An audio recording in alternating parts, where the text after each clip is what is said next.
সবাই জানো তো তোমরা? জানো না?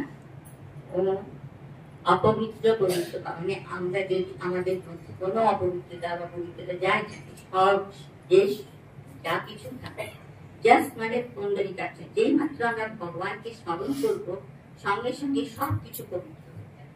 বুঝেছো? এবার বলো তোমরা আমার সঙ্গে, ওম অপবিত্র পবিত্র বা सर्वावस्था ततोपि वा यस्मरे पुण्डरीकाक्षं सपच्छमन्तर शुचि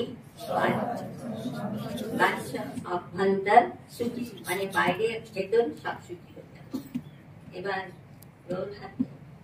জোরে বলবে, নিঃশ্বাস সোজা করে বসে,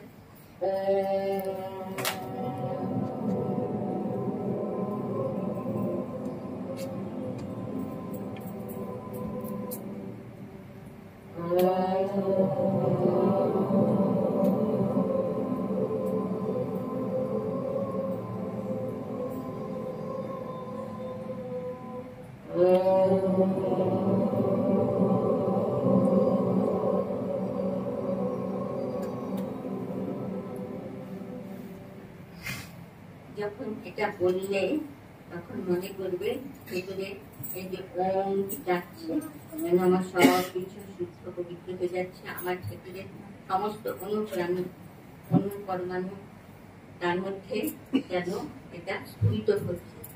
আর ওটাতে কি হচ্ছে, ভেতরে একটা আনন্দ অনুভব। আমাদের যে কি বলবো ত্রিশক্তি, ত্রিশক্তিকে ঠাকুর মা স্বামী এর আরাধ্যা, এরা কিন্তু তিনটে গুণ, কিন্তু এরা একটাই কথা বলছে। সেটা কি, সে ভেতরে যে আমাদের আনন্দ আছে সেটাকে জানো, সেটাকে জানা। ঠাকুর কি বলেছেন সেটা বলছেন, কি বলছেন, আমাদের জীবনের উদ্দেশ্য কি? তুমি জীবনের উদ্দেশ্য বলতে পারো? ঈশ্বর লাভ। ঈশ্বর লাভ মানে জানা। কি জানা? সেই আনন্দকে জানা। যে জানলে, যা জানলে সব আনন্দময়। আর সেই কথাটা উনি সূত্রাকারে বললেন, আর স্বামীজি সেটাকে ব্যাখ্যা করে চারিদিকে সব পরিবেশন করলেন। আর ওই একই কথা বললেন, এই সবের মধ্যে প্রত্যেকের মধ্যে ভেতরে শিব আর শক্তি দুটোই আমাদেরই ভেতরে রয়েছে। আমাদের সকলের ভেতর কিন্তু সেটাই রয়েছে, শক্তিও রয়েছে, শিবও রয়েছে। এদের জাগরণ করতে হবে। এরা তোমরা তোমাদের এখানে রামকৃষ্ণ মিশনের বই আছে না, এমব্লেমটা দেখেছো? এমব্লেম একটা সাপের মতন এরকম, তার ভিতর মাঝখানে একটা হাঁস জলের উপর, তারপরে সূর্য, আর নিচে কমল। তার মানে জানো তো, এই ভেতরে আমাদের যে শক্তি যেটা রয়েছে, সে করে বসে আছে কুণ্ডলী মানে বলবে, একে জাগাতে হবে। স্বামীজি কি বললেন, যে জাগাবার জন্য আমাদের কতগুলো অভ্যাস যোগ করতে হবে। একটা হচ্ছে তুমি এটা জ্ঞান মানে সূর্যটা জ্ঞানের প্রতীক, সূর্য জ্ঞানের প্রতীক, তুমি জ্ঞান যোগ দিয়েও সাধন করতে পারবে। লোটাস যেটা পদ্ধতি, ওটা হচ্ছে ভক্তির প্রতীক, ভক্তি দিয়েও তুমি জাগাতে পারো তাকে। আর ওই যে সমুদ্রের ঢেউগুলো, ওগুলো হচ্ছে কর্মের প্রতীক। তো কেন কর্মের প্রতীক? দেখো কর্ম কখনো শেষ হয় না, একটা যায় আবার আসে। সমুদ্রের ঢেউগুলো কখনো থামে না, একটার পর একটা আসে। কেউ যদি সমুদ্র তীরে দাঁড়িয়ে ভাবতে থাকে আমি একটা ডুব মারবো, কিন্তু এই ওয়েভটা চলে যায়, তারপরে ডুব মারবে, কোনোদিন সে পারবে না। তাই জন্য এই কর্ম মানে চলতেই থাকে, এর মধ্যে আমাদের ডুব লাগাতে হবে। হিন্দিতে একটা আছে না, যে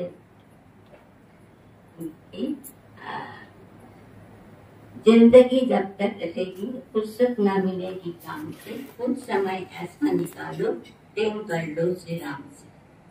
ওর মধ্যেই আমাকে বার করে নিতে হবে, তা নাহলে একটু মারতে পারবে না কোনোদিন, ওই বাইরে সাজ বাইরে বসে থাকবে। আর কর্মযোগের আরেকটা কি গীতাতে বলেছেন যে আমরা কর্ম আমাদের করতে হবে, আমাদের অধিকার আছে কর্ম করবার, কিন্তু তার ফলের জন্য আমাদের ভাবতে হবে না। ফল যখন যে যেমন কর্ম করবে তার ফল সে ঠিক সেরকম পেয়ে যাবে।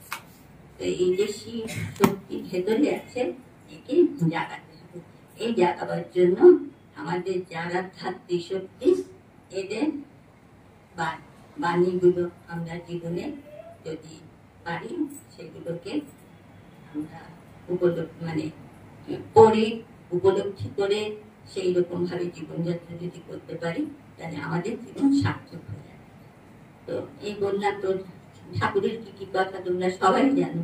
একটা হলো তো এই তো বললাম, ঈশ্বর তার আমাদের জীবনের উদ্দেশ্য না, আর সেই উদ্দেশ্যটাকে তাদের সফল করবার জন্য এই সব প্রণালীর মাঝখান থেকে অভ্যাস করতে হবে।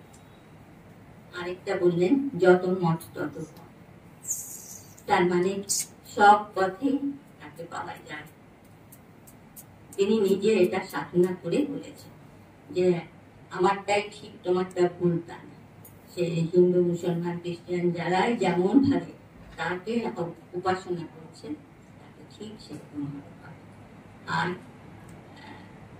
আর কি বললেন, কিন্তু এইসব করবার জন্য তাকে পাওয়ার জন্য কি চাই, আর কি হতে হবে, পবিত্র স্বরূপ হতে হবে।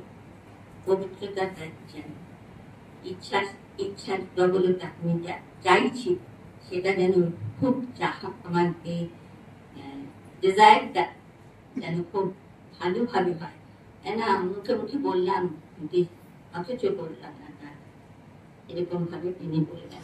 সেই কথাগুলো আমাদের স্বামীজি তার জীবন দিয়ে সব জীবে প্রেম করে, সেই জন শিব ইচ্ছে ঈশ্বর যে বলছেন, মানে প্রত্যেক জীবের মধ্যে সেই ভগবান রয়েছেন, তো সেই তাদের সেবা করো, তাহলে কিন্তু ঈশ্বরের পূজা। প্রত্যেকের তাই জন্য আমাদের যতটুকু যার সামর্থ্য আছে সেটা দিয়ে তাকে পুজো করা। সেদিন অনেক সুন্দর বলছিলেন না যে আমাদের জীবনে তিনটে জিনিস আসে, তারা চলে যায়, তারা থাকে না। একটা হলো আমাদের শক্তি, সামর্থ্য, যেটা স্ট্রেংথ যেটাকে বলে, সেটা আমরা আমাদের অল্প বয়সে যে শক্তি থাকে, বৃদ্ধ বয়সে সেই শক্তি থাকবে না। তাই জন্য ওই সময় আমাদের সেটা চেষ্টা করতে হবে আমরা যেন সব উপায়ে সব উপযোগ করতে পারি। উপযোগ যদি ঠিক মতো না করতে পারি, আমরা সময় নষ্ট করে ফেলতে পারি, তাহলে কিছু হবে না। খারাপ সঙ্গে ঢুকে যেতে পারি, তাহলে কিছু হবে না। কিন্তু তুমি যদি ভালো সৎ ভাবে সেই জীবনটা কাটাতে চাও, সৎ উপায় এনার্জিটাকে চালনা করো, তাহলে অনেক কিছু করতে পারো। তেমনি আরেকটা বললেন সময় তোমার থাকবে না, সময় আসবে, সময় চলে যাবে, সময় কোনোদিন থাকে। যেই সময়টা পাবে তারও সব উপায় সব সুযোগ। আরেকটা বললেন অর্থ, পয়সা আসবে, থাকবে না। আমি যদি ভাবি আমি জমিয়ে রাখি, আমি বৃদ্ধ হয়ে গেলাম, আমার নাতি পুতিরা করবে, তো ওরা কি করবে, ওরা সেটা খারাপ ভাবে ব্যবহার করতে পারে। যতক্ষণ আমার কাছে আসে ততক্ষণ আমি যদি ওটা সৎ উপায় সৎ ব্যয় করি, তাহলে সেটা আমার জীবনে সার্থক হবে। শুধু তা না, ভগবান তাতে প্রসন্ন হয়। আর সেটা যদি সৎ উপায় না ব্যয় করা হয়, তাহলে ওটা কি হয়, ওটা অসৎ উপায় ব্যবহার হয়ে যাবে। কোনো না কোনো রূপে অর্থ বেরিয়ে যাবে, কারো কাছে অর্থ থাকে, কোনো দিন থাকে। এই অর্থ, সামর্থ্য আর সময়, এই তিনটে জিনিসের ব্যবহারটা যেন সৎ উপায় করতে পারে, তাহলে ঈশ্বর প্রসন্ন হয়ে তাদের নিয়ে আসেন। আর সেটা যদি না হয়, তাহলে কি হবে, তোমার গতি নিজের দিকে নেমে যাবে। কত অর্থ আসে খারাপ কাজে ব্যয় করতে, শরীর খারাপ হবে, অসুখ বিসুখ করলো, সেই মানে কিছু না কিছু উপায় সেটা ব্যয় হয়ে যায়। সেই জন্য সেটা করতে নেই। ভালো যখন যতক্ষণ আছো ততক্ষণ ভালোভাবে সেটা দেয়।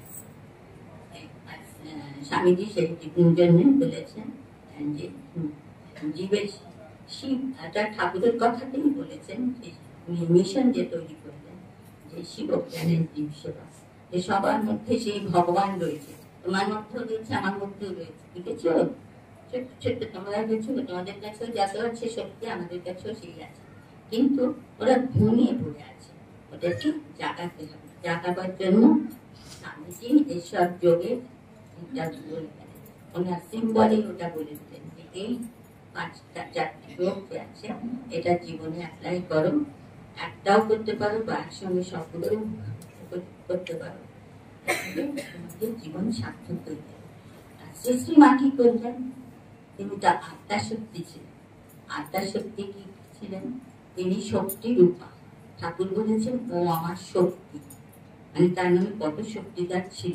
অথচ তাকে কেউ কিছু বললে না, আমি কি জানি, আমার তো আমি তার সাদা কাপড় পরাটা সত্যি তোরটা গ্রামের, আমি তো গ্রামের মহিলা, আমি কি জানি। অথচ স্বামীজির মতন জ্ঞানী গুণী লোক যখন কোনো অসুবিধায় পড়তো, প্রবলেম করতো, ছুটে মার কাছে যেত, না এরকম হয়েছে কি করবো, মানে 1 সেকেন্ডের মধ্যে বাবা এরকম করো, সব মানে সলভ। তার মানে সে কতটা জ্ঞান আছে বলো, তাই না? কতখানি কত জ্ঞান আছে, সেই জন্য তো তুমি এটা বলতে পারলেন না। আর 1 মিনিটে শুনে ফেললেন, 1 মিনিটে সলভ হয়ে গেল প্রবলেম।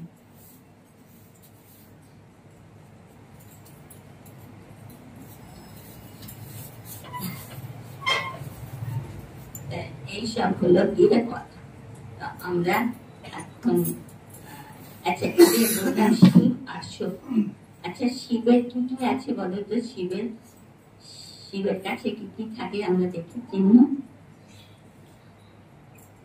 মাথায় থাকে চন্দ্র, গলায় থাকে সাপ, হাতে থাকে ত্রিশূল আর দমন, তাই না?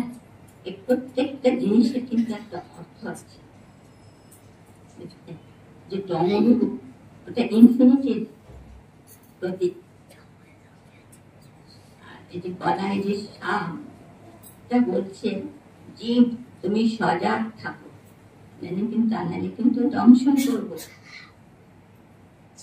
ত্রিশূল, এই যে 3 গুণ আছে না, সত্য রজতম, এই 3টে গুণকে শিব নিজের হাতে কন্ট্রোলে রেখেছে। তো সেইটা কন্ট্রোলে থাকলে আমাদেরও, আমরা যদি তমের মধ্যে না পড়ে যাই, ঠিক ঠিক চালাতে পারি। সত্যরজ জানো তো, সত্যরজতম, তো সেই এটা 3 গুণের কে উনি ঠিক হাতে করে রেখেছেন। আর তার রংটা কিরকম? নীলাভ, মানে এটা নীলাভ রংটা বুঝছে যে আকাশের রং নীল হয় না, মানে অনন্ত, অনন্তের প্রতীক। আর গঙ্গা বলছে, গঙ্গা হচ্ছে প্রবাহ, তার মধ্যে যে ভালো যেটা সেটা প্রবাহিত হয়ে যাচ্ছে তার হৃদয় থেকে, সে ভালো ভাব যে প্রবাহিত হচ্ছে সেটা তিনি এগুলো জীবকে দেখাচ্ছেন, বলছেন যে এগুলো আছে, তুমি দেখো, এর থেকে তুমি শেখো। আর সেটা কিন্তু আমাদের ভেতরে সব রয়েছে, বললাম শিব শক্তি সব আমাদের ভেতর রয়েছে। আর তুমি যত পবিত্র হবে তত এই ভাবগুলোকে বুঝতে পারবে। সেজন্য সবসময় পবিত্র থাকবে, পবিত্র চিন্তা করতো, কখনো অন্যায়ের মধ্যে যেগুলো জানো। আমাদের ঠাকুর কি করেছেন?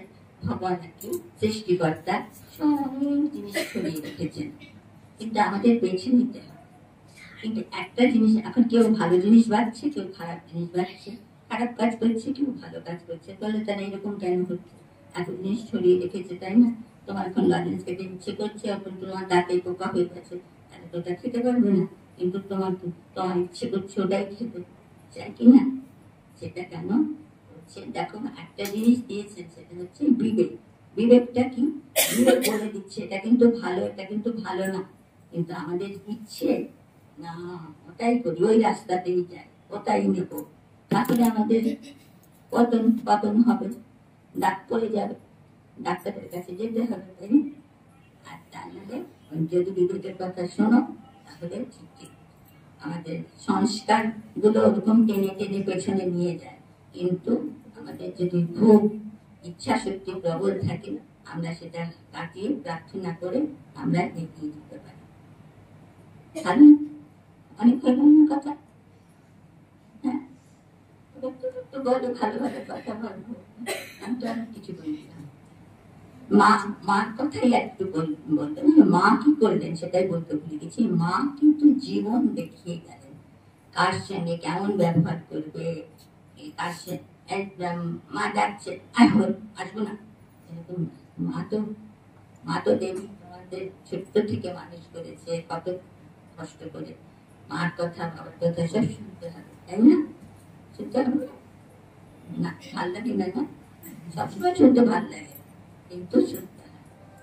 তো মা হচ্ছেন সেই দেবী, যিনি শুধু ভালোবেসে সবাইকে আপন করে নিচ্ছে, সত্য ভালোবাসে।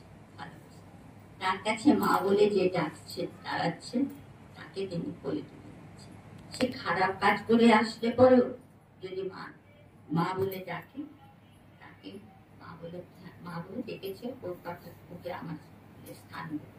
কারণ মায়েরা কি করে, মার কোল থেকে যদি দুষ্টমি করে পড়ে গেল কাদার মধ্যে, তো মাকে তো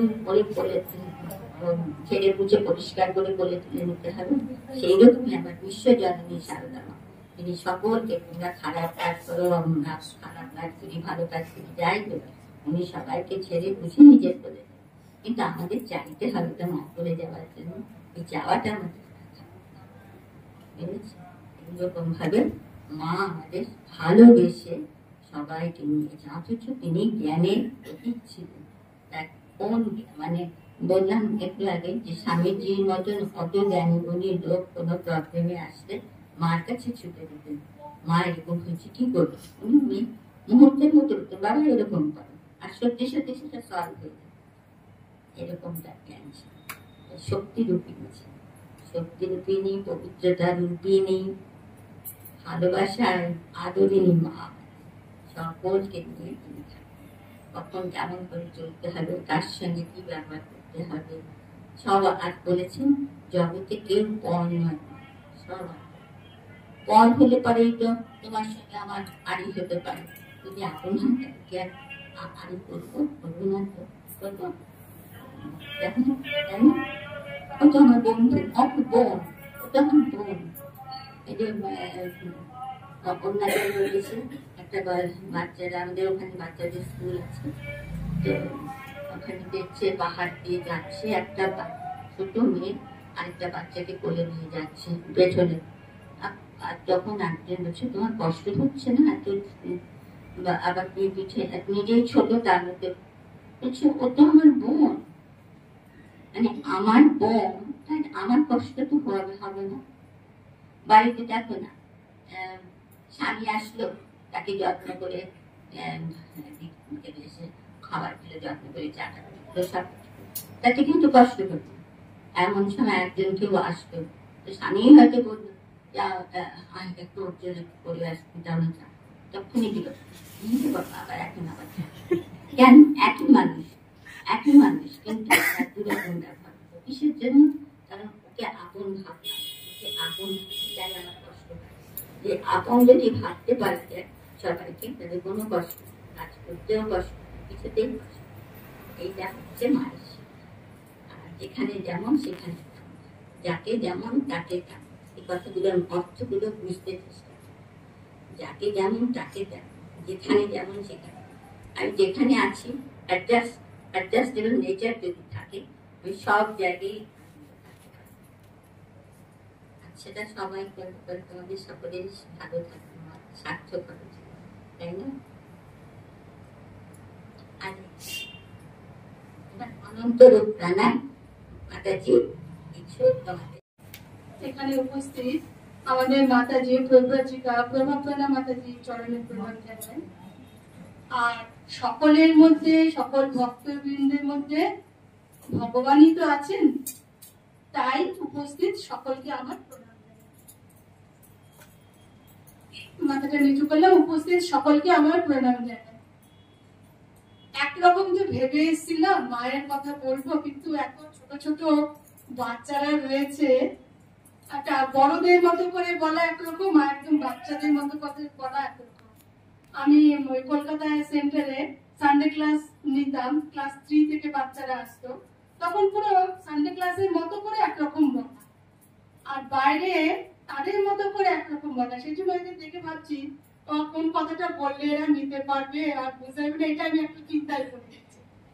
আমি একটু মাঝ বরাবর কথা বলবার চেষ্টা করছি। হ্যাঁ, কারণ যদি তোমাদের বুঝতে অসুবিধা হয় আমাকে পরে জিজ্ঞাসা করে নিতে পারো। মাসে একবার করে আমার আসার কথা, এটা তো মে মাস হয়ে গেল, জুন মাসের লাস্টে হয়তো একবার আসবো। তোমরা মনে যা যা প্রশ্ন লিখে রেখে দেবে, তোমাদের মতো করে তো তোমাদের বলতে হবে। আর এখন কিন্তু এটা সাধারণ ভাবে আমি বলছি। আমি আজকে একটু মায়ের কথা বলবো, আমাদের মায়ের কথা। তোমরা এখানে সংস্কৃত অনেক কিছু জানো, শুনেছো, কিছু কিছু হয়তো মানে জানো। আমি মায়ের উপরে দুটো লাইন বলছি সুর করে, একটু কানে শুনে রাখো, মানেটাও আমি বলে দেবো, যেটা আমাদের কাছে খুব সহজ, তোমরা পরে শিখে নেবে।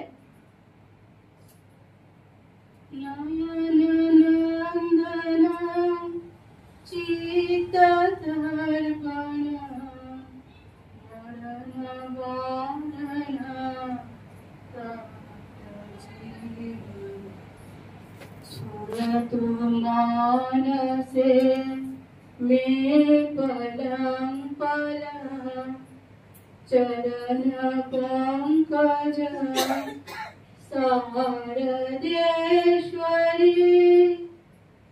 আমরা মার কাছে প্রার্থনা করছি, আমাদের মা শ্রী শ্রী মার কাছে প্রার্থনা করছি। নয়ন নন্দন, আমাদের চোখে যা নন্দন যুক্ত সুন্দর জিনিস দেখতে তো আমরা ভালোবাসি, সেটা হচ্ছে নয়ন নন্দন।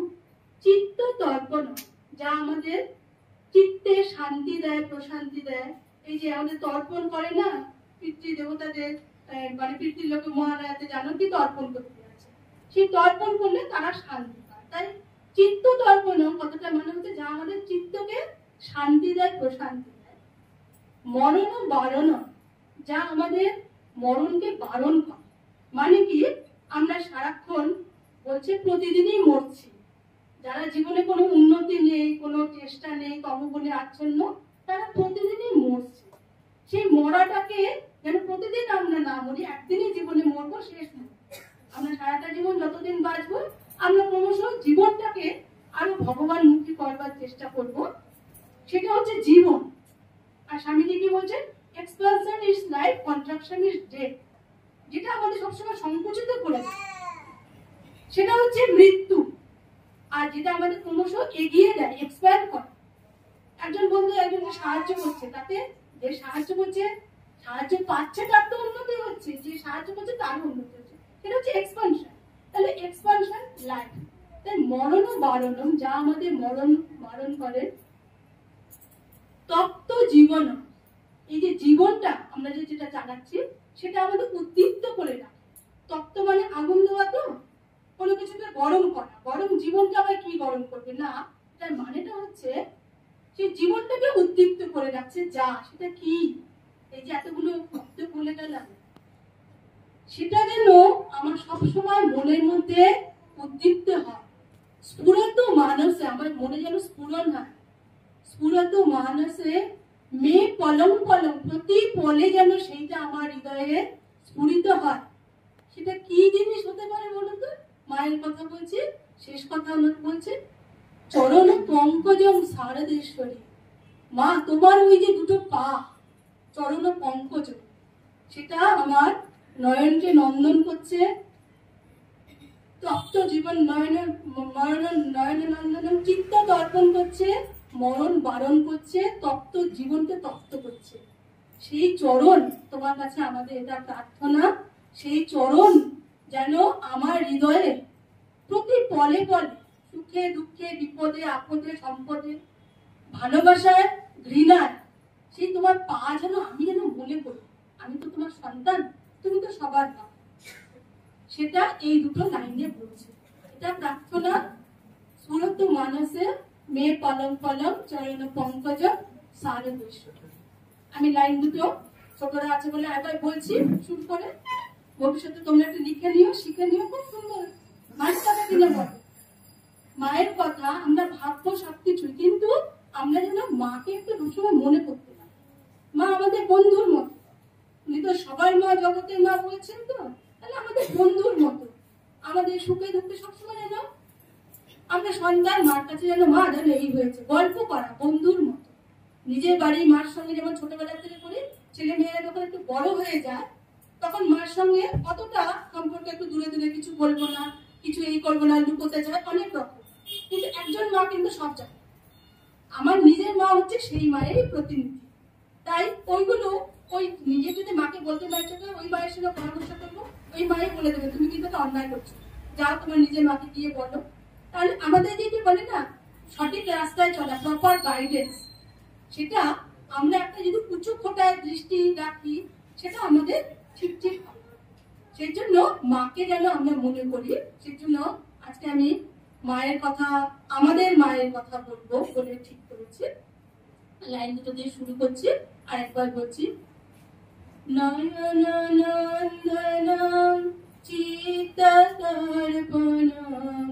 মরণবরণ তপ্তজীবন সুরতু মানসে মে পলং পলং চরণ পঙ্কজং শারদেশ্বরী। মা বলেছেন আমি 17 মা, অ17 মা। তার জগতে আমরা যত মানুষ আছি, এইটা মাত্র দুটো ক্যাটাগরি আছে, হয় আমরা সৎ হব, না হয় আমরা অসৎ হবো, তাই তো কথা। তাহলে মা যখন বলছেন আমি 17 মা, অ17 মা, তাই বলে মা সবার মা। একটা বলে যারা অঙ্ক করো তোমরা, প্রুফ বলে লাস্টে দাও না অঙ্কের শেষে, তাহলে এটা প্রুফ যে মা তাহলে সবার মা। কারণ আমরা হয় সৎ হবো, না হয় অসৎ হবো। আবার একটা সময়ের মধ্যে আমি সৎ হতে পারি, অসৎ হতে পারি। একজনের প্রতি সৎ হচ্ছে, একজনের প্রতি অসৎ হচ্ছে, তখনও কিন্তু মা আমাদের থেকে ছেড়ে যাচ্ছে। তাহলে উনি যে বলছেন উনি সবার মা, তাহলে উনার কথাতেই প্রমাণ যে হ্যাঁ উনি 17 মা, অ17 মা, সবার মা। আর উনি আমাদের ভেতরের কথা, বাইরের কথা সবকিছু সব জানেন, তাই না? এবং সবসময় আমাদের যে কোনো সময় আমরা জানি যারা ডেকেছে, আমরা সবসময় আমাদের সাহায্যের হাত বাড়িয়ে রয়েছেন। সবকিছু বাড়ির মা যিনি একটা মানুষের শরীর ধারণ করে রয়েছেন, তার একটা ক্ষমতা, একটা সীমা পরিসীমা থাকে। সম্পূর্ণটা তো করবার ক্ষমতা একটা মানুষের থাকে না, কিন্তু এই মা সবসময় আমাদের আছেন। তাহলে উনি আমাদের সত্যিকারের মা। মা নিজে বলছে আমি পাতানো মা নই, আমি সত্যিকারের মা। তাহলে এটাও প্রুফ, ওনার কথা শুনে মিলিয়ে মিলিয়ে আমি বলছি। আর আমাদের মায়েরা যারা আমাদের এই পৃথিবীতে এনেছেন, হ্যাঁ আমার লেখাপড়া জানেন, আমার ছোটবেলা থেকে জানেন আমি ভবিষ্যতে চাকরি করা যা কিছু হবে সেই সঙ্গে, তাই একটা নির্দিষ্ট সময়ের জন্য জানেন, নির্দিষ্ট অবস্থাতে জানেন। আগে আমার অতীতে আমি কি ছিলাম, ভবিষ্যতে আমি কি হবো, আগের জন্য পরের জন্য জানা সম্ভব নয় একটা মানুষের পক্ষে। সেখানে মায়ের বিভিন্ন ঘটনা আমি একটু বলবো, আপনারা শুনেছেন, শোনার কথায় একটু মিলিয়ে দেখা।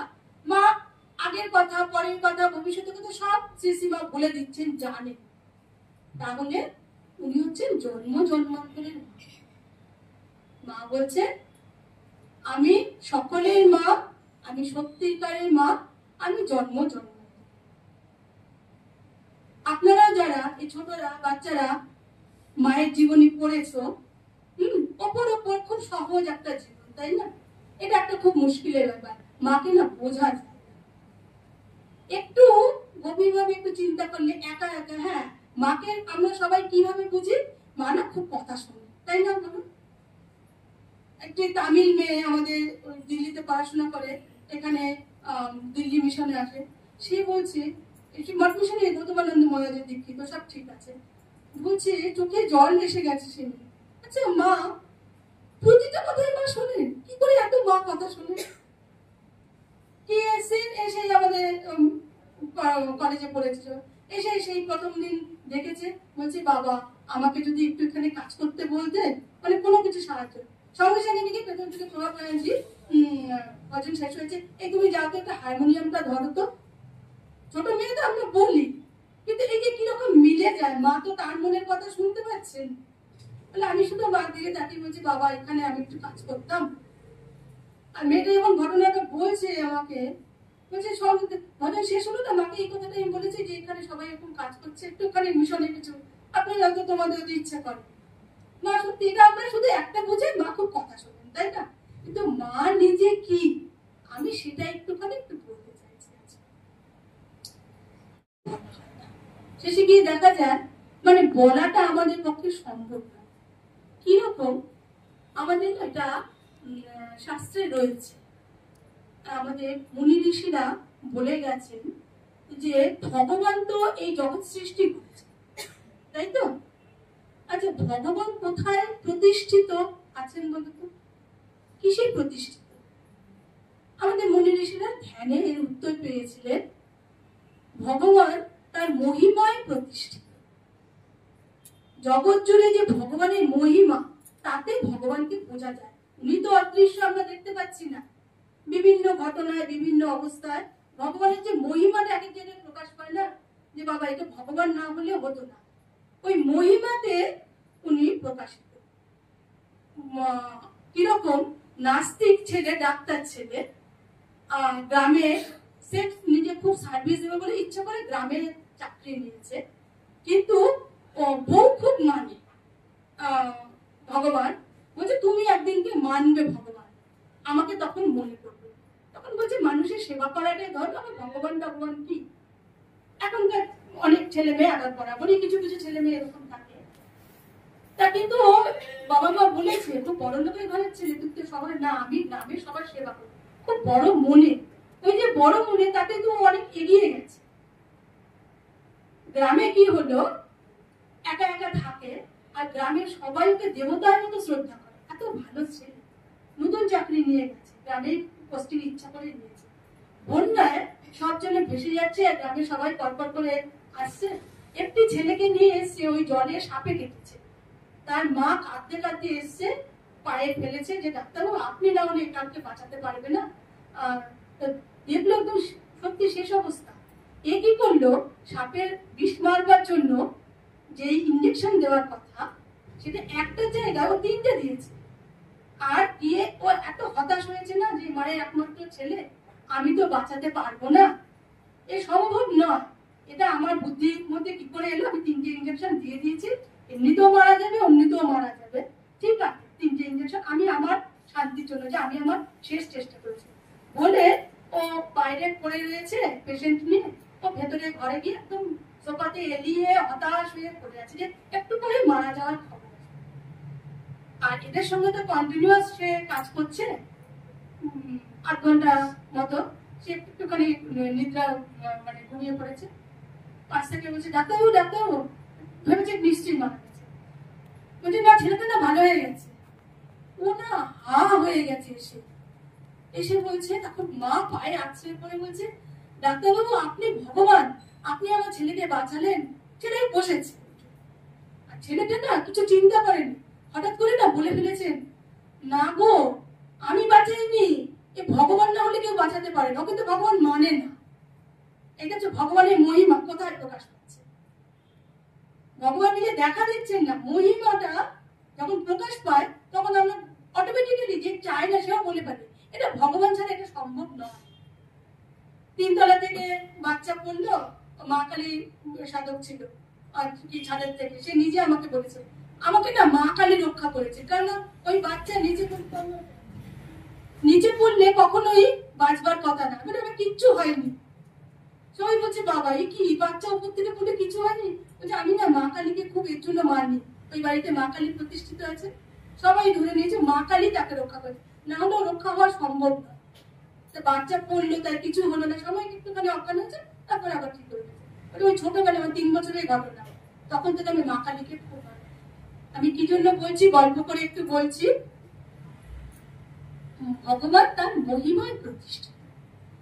ব্রহ্মার 4টি পুত্র, তারাও এই কথাটাই জিজ্ঞেস করেছিল, ভগবান কোথায়?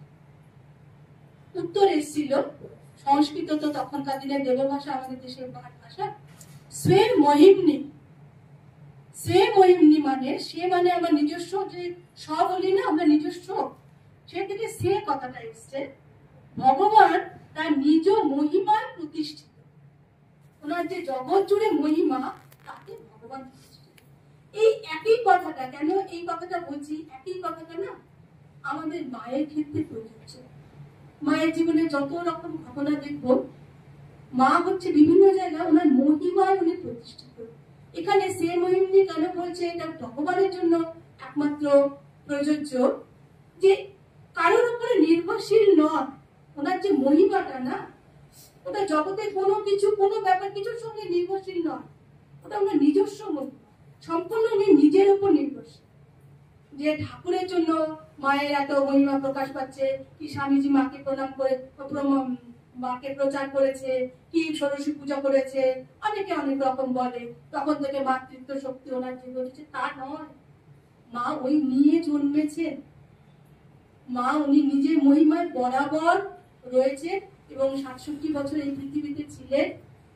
67 বছর ধরে এই যে প্রতিটা সময়, প্রতিটা জায়গায় ওনার মহিমাতেই উনি প্রতিষ্ঠিত ছিলেন। সেগুলো তোমরা যখন জীবনে আরো পড়বে, জানবে, যারা পড়বে, এক একটা ঘটনা না একা একা একটু চিন্তা করলে তখন ওই ঘটনাটা যেন ভেতর থেকে আমাদের কথাটা আসে। আর তোমরা বিশ্বাস করবে না, আমি ঠাকুরের কথা, স্বামীজির কথা বললাম না, মায়ের কথা কোথাও বলতে হবে, মানে আমার বলতে ভালো লাগে না, ওটা নিজে বুঝবা, নিজে অনুভব করবা। মায়ের কথা মানে আমাদের শ্রী মায়ের কথা, একটা কথা শুনলাম, একটু ভাববে, নিজেরা দেখবে ভেতর থেকে একটা মানেটা অন্যরকম আছে। আমি এখানে উদাহরণগুলো যখন দেব তখন তোমরা বুঝবে। আমাদের শাস্ত্রে বলছে ভগবানের 6টি বিশেষ গুণ আছে। একটা হচ্ছে ঐশ্বর্য, আর একটি বীর্য, আর শ্রী, জ্ঞান, বৈরাগ্য, আর একটি বোধহয় মেধা।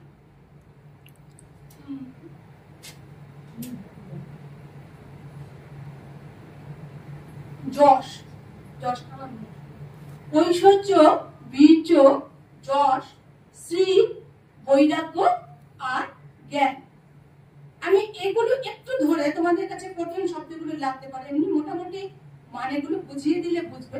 ঐশ্বর্য বলতে আমরা কি বুঝি, ইংরেজিতে ওয়েলথ বলে, কিন্তু সেটা হচ্ছে মেটেরিয়াল ওয়েলথ, আমরা জাগতিক ঐশ্বর্য। মায়ের তো সেটা দিয়ে হবে না, মা গরিব ঘরে জন্মেছেন আর বিয়ে হয়েছে গরিব ঘরে সারা জীবন। এখানে কথা কোনটা হচ্ছে আধ্যাত্মিক ঐশ্বর্য। ভগবানের যে ঐশ্বর্য না, সেটা কিরকম বোঝা যায়, তাই বিভূতিতে প্রকাশ পায়। তোমরা গীতা এখানে অনেক পড়েছ, তোমাদের বিভূতি যোগ নাম শুনেছ তো? ওখানে আছে যে বিভূতিতে ভগবান নিজের ঐশ্বরিক প্রকাশ হয়। মায়ের বিভিন্ন ঘটনা যদি আমরা একটু চিন্তা করি, কিরকম এই ঐশ্বর্য প্রকাশটা ছিল। ছোটবেলা থেকে উনি কি দেখতেন, যে ওনার সঙ্গে কেউ একজন মেয়ে এসে দল ঘাস কাটছেন, কেউ একজন মেয়ে এসে ওনাকে সাহায্য করছেন। মা কিন্তু চেনেন না, মা কি বলছে, একজন না কেউ এসে আমার সঙ্গে সাহায্য করতো, অন্য লোক এলে কিন্তু দেখা যেত না। মা বিভিন্ন কাজ করতেন, মানে ওনার নিজের মা শ্যামা সুন্দরী দেবীর সঙ্গে তো প্রচুর কাজ করতেন। তো একেবারে ছোট থেকে বাড়ির বড় মেয়ে, বড় বড় হাড়ি নামাতে পারতেন না, অন্য প্রচুর যখন ওনার কাজ, উনি দেখতেন কোথা থেকে একটা মেয়ে এসে ওনাকে সাহায্য করতেন, আবার অন্য লোকজন এলে চলে যেত। মা বলছেন কোথায় যে চলে যেত জানতাম না। আচ্ছা, মা কেন কখনো জিজ্ঞাসা করেননি তুমি কে গো, কোথা থেকে এসছো? এটা তো স্বাভাবিক কথা। মা শুধু এই ঘটনাটা বলছে, পরপর ঘটনাগুলি উনি শুধু ঘটনাগুলো কথা প্রসঙ্গে বিভিন্ন জনকে বলে দিচ্ছে। এই যে মা যে বলছে না চাপা, উনি শুধু ঘটনা, এটা ঘটনা, বাকি তোমরা বুঝে না। কিরকম, উনি যখন ওই শ্বশুর বাড়িতে গেছেন, স্নান করতে যেতেন হালদা পুকুরে, আগে 4 জন মেয়ে, পরে 4 জন মেয়ে ওনাকে পথ দেখিয়ে নিয়ে যাচ্ছে। আর গ্রামে যে দল ঘাসের কথার সময় কি, গ্রামে তো সবাই সবাইকে চেনে, মা কি করে তাকে না চিনেও মার মধ্যে কিন্তু কোনো প্রশ্ন নেই। এই যে কেন প্রশ্ন নেই সেটা একটা ভাবনা। আমরা হলে মাকে বলতাম, মা মা তুমি কি না জিজ্ঞাসা করলেন না সেই মেয়েটা কে? ওই চারজন মেয়ে যে 8জন আসছে, কি মেয়ে? জিজ্ঞাসা তো তুমি কখনো করেননি। আবার তুমি স্নান করে যখন উনি আসতেন চলে যেতেন। মা নিজে জানতেন আসলে তারা কিরকম। চণ্ডীতে আছে না যে শুম্ভ নিশুম্ভের সঙ্গে যখন যুদ্ধ করছেন দেবী, হ্যাঁ, ওনার মধ্যে থেকে তো অনেক দেবী বেরোলেন, তারা সবাই মিলে যুদ্ধ করছে। তা শুম্ভ নিশুম্ভের রাগ হয়েছে, ওরা বলছে যে এটা কি, তুমি তো একা যুদ্ধ করবে বলেছিল, কন্ডিশনটা ছিল মা একা যুদ্ধ করবে, তাই না? যখন খবর পাঠালেন যে এদের সঙ্গে যুদ্ধ করবে, তো তুমি তো একা যুদ্ধ করবে, এরা কারা, এতজন দেবী? তখন চণ্ডী, মা চণ্ডিকা বলছেন যে ওরে মূর্খ, একই বাহম জগৎ দ্বিতীয় একা মহাপরা, আমি জগতে একাই আছি, এই দেখো এরা সব আমার মধ্যে ঢুকে যাচ্ছে। তখন সব দেবীরা ওনার মধ্যে ঢুকে গেল, উনি একা। এই যে দেবী ইচ্ছা করে নিজের থেকে সৃষ্টি করছে, আবার নিজের মধ্যে ঢুকে গেছে, এটা হচ্ছে ভগবানের ঐশ্বর্য, বিভূতি। এই শ্রী শ্রী মায়ের ক্ষেত্রে ঠিক এই ঘটনাটা আপনারা মেলাতে পারছেন, তোমরা মেলাতে পারছো। মা ওনাকে সাহায্য করবেন বলে ওনার মধ্যে থেকেই সেই দেবীরা আসতেন, সেই মেয়েরা আসতেন, তার মধ্যে মিলিয়ে যেতেন, অন্য লোকেরা উনি মা দেখতে পেতেন না। কেননা মাকে এই জাগতিক এত কঠিন অবস্থার মধ্যে দিয়ে যেতে হবে, ভগবানকে ভগবতীকে কে সাহায্য করতে পারে? দেবদেবী না হলে ওনাকে কে সাহায্য করবে?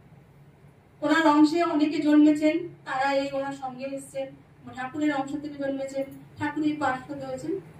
এইখানে ভগবানের যে 6টা গুণ বললাম, এই ঐশ্বর্যের প্রকাশ মার মধ্যে সারা জীবন ধরে কম বেশি অনেকবার দেখা যায়। মার নিজের মধ্যে কোনো প্রশ্ন ছিল না, তার মানে মাও জানতেন এনারা মায়ের থেকেই সৃষ্টি হচ্ছেন। আবার জগদ্ধাত্রী পুজো গ্রামে ছোট শারদা, তখন উনি ছোটবেলায় বসে মা জগদ্ধাত্রীর কাছে বসে ধ্যান করছে। হ্যাঁ, ঐশ্বর্যের আরেক দু একটা ঘটনা বলছি। ধ্যান করছেন, বলছেন হলদে পুকুরে রাম হৃদয় ঘোষাল একজন ব্রাহ্মণ ছিলেন, তিনি বয়স্ক মানুষ, এসে দেখছেন যে মা জগদ্ধাত্রী আর এই যে মেয়েটি ধ্যান করছে, দুজনের মধ্যে কোনো পার্থক্য উনি দেখতে পাচ্ছেন না। এটা উনি পরে অন্যদের বলেছেন, তারা পরে জানিয়েছে, এবং সেই জন্য উনি ভয় পেয়ে চলে গেলেন। আচ্ছা, এটা একটা কথা, একজন বয়স্ক লোক যথেষ্ট বাস্তব বুদ্ধি সম্পন্ন, তিনি এমন কনফিউজ হয়ে যাবেন যে জগদ্ধাত্রী কি মা বুঝতে পারছেন না। মা তখন আসলে জগদ্ধাত্রীর রূপেই ধ্যান করছেন, তো সেই রূপের সঙ্গে এক হয়ে গেছে। একজন তিনি এই সাক্ষ্যটা দিচ্ছেন যে এরকম দেখে না আমি না বুঝতে পারলাম না। এগুলো মায়ের জীবনীতে রয়েছে। হরিপ্রেম মহারাজ, স্বামী হরিপ্রেমানন্দজি, এই ঘটনা সবাই জানে। মায়ের পায়ে যখন হাত তুলেছিলেন, ভাবছেন মা নাকি দেবী বলে ওনার মনে সংশয় হয়েছে, এরকম শির বার করা পা, পায়ের দিকে তাকিয়ে পদসেবা করছেন, একটু মায়ের পায়ে ব্যথা ছিল তো একটু টিপে দিতে।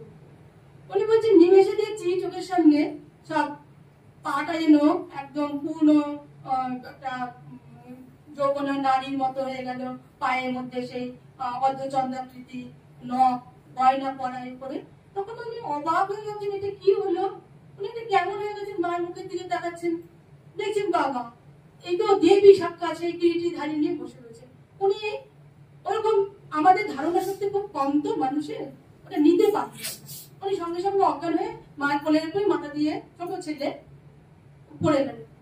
যখন জ্ঞান হচ্ছে দেখছেন মা পিঠ চাপড়াচ্ছে, ও হরিপ্রেম কি হলো রে, কি হলো? বলছে যেই বয়স্কা মা, সেই পায়ে শিলগালবা, সেই মা।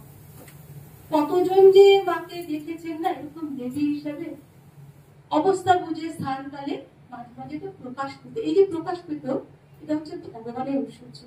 আর একটা ঘটনা বলছি, বাচ্চাদের ভালো লাগবে। এটা বেরোয়নি, অনেক ঘটনাটা বেরোয়নি, বিভিন্ন জনের মুখে শোনা। এটা পূর্ণ ব্যানার্জি বলেছে, কোথায় বেরিয়েছিল, উনি কোথায় একটা করেছেন। ওই বসি আছে না, সুরেশ সেন বোধহয়, সুরেশ্বর সেন, মা যখন পোয়ালপাড়া হয়ে জয়রামবাটির থেকে হয়ে আসতেন, মাঝখানে তাদের বাড়িতে একটু বিশ্রাম নিতেন, একবেলা থাকতেন, তারপরে আবার রওনা হতেন। সেইবারই একজন বয়স্ক ভদ্রলোকের ঘটনা। উনি তখন খুব ছোট বাচ্চা ছিলেন, এখন গ্রামে তো তখন অনেক 2-3টে গ্রামের পরে একটা দুর্গা পুজো হতো। এই তো এরকম ছোট বাচ্চা ছেলে খুব বায়না ধরেছে, চিৎকার চেঁচামেচি কান্না মা দুর্গাকে দেখতে। এদিকে তখন মায়ের সঙ্গী সাথীকে নিয়ে ওনার বাড়িতে আসবেন, বাকি সবাই ব্যস্ত, কি আর বাচ্চাকে নিয়ে যাচ্ছে ওখানে। আমাদের কলকাতার মতো তো না, প্যান্ডেল প্যান্ডেল ঘুরে ঘুরে ঠাকুর দেখছে। গ্রামে একটা পুজো হচ্ছে, এই 4 দিনের মধ্যে কেউ একবার গেল, একটু প্রণাম করে এলো, তখন যেরকম চলছিল। মা গেছেন, গিয়ে দেখছেন বাচ্চাটা খুব কাঁদছে। বলছে কি হয়েছিল? না, ও মা দুর্গা দেখতে যাবে। তখন বলছেন তাই, সেই জন্য কাঁদছে? বলে কেউ সামলাতে পারছে না। তখন বলছে ঠিক আছে, তুমি আমার সঙ্গে এসো। মা নাকি ওনাকে নিয়ে পাশের বারান্দায় গেছে, গিয়ে কি করেছে কেউ জানে না। তারপরে ফিরে এসে বাচ্চা কান্না থেমে গেছে, আর একবারও বলছে না মা দুর্গাকে। তারপরের দিকে গোটা জীবন উনি আর মা দুর্গাকে দেখতে যান। বয়সকালে ওনার কোনো আত্মীয় স্বজন বা কেউ ছোট কেউ, তিনি লিখে গেছেন ঘটনাটা। তিনি বলছেন যে আচ্ছা, আমি শুনেছিলাম আপনার ছোটবেলায় এমন হয়েছিল, মা পাশে এরকম বারান্দায় নিয়ে গেছিলেন। মায়ের নামটা আস্তে আস্তে সবার কাছে পরিচিত হচ্ছে, যে তারপরে থেকে আপনি আর কোনোদিন মা দুর্গাকে দেখতে যাননি কেন, কি হয়েছিল ঘটনাটা? তখন বলছে আমি তোমাকে বলছি, কিন্তু আমি বেঁচে থাকতে এইসব কথাগুলো তুমি লিখবে, আমি মরে গেলে তারপর তুমি যা বলে উনি ঘটনাটা বললেন। আমাকে মা নিয়ে গেলেন, আমি তো মা দুর্গা দেখে বলে খুব কাঁদছি। মা বললেন তুমি মা দুর্গাকে দেখবে, এই দেখো। বলে মা না নিমেষে মা দুর্গাতে পরিণত হয়ে গেল। আমি হা করে মাকে দেখছি, জ্যান্ত দুর্গা। স্বামীজি যে বলছেন না জ্যান্ত দুর্গা, ওনারা তো অনুভূতি সম্পন্ন পুরুষ। স্বামীজি নিশ্চয়ই মাকে সেরকম দেখেছেন, না হলে খামোখা জ্যান্ত দুর্গা বলছেন। এইটা ঘটনাটা প্রমাণ। বলে আমি মাকে দেখে না আর দুর্গা দেখবো, মাটির দুর্গার কি দেখবো, যে আমি যে জ্যান্ত দুর্গা দেখেছি ওইটার স্মৃতিটা উনি সারা জীবন পোষণ করেছে। বলে একে বলেছে বলে উনি কোনো জায়গায় লিখেছেন, হয়তো কোনো উদ্বোধনে বেরিয়েছিল। এরকম কত ঘটনা আছে আমরা সব জানি না। শরৎ মহারাজ ওনার ডায়েরিতে লিখে গেছেন, স্বামী শারদানন্দ মা ওনাকে রাজ রাজেশ্বরী রূপে দর্শন দিয়েছিলেন।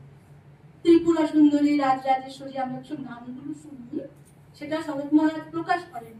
ওনার মারা যাওয়ার পরে ওনার ডায়েরিতেও এটা পাওয়া যায়।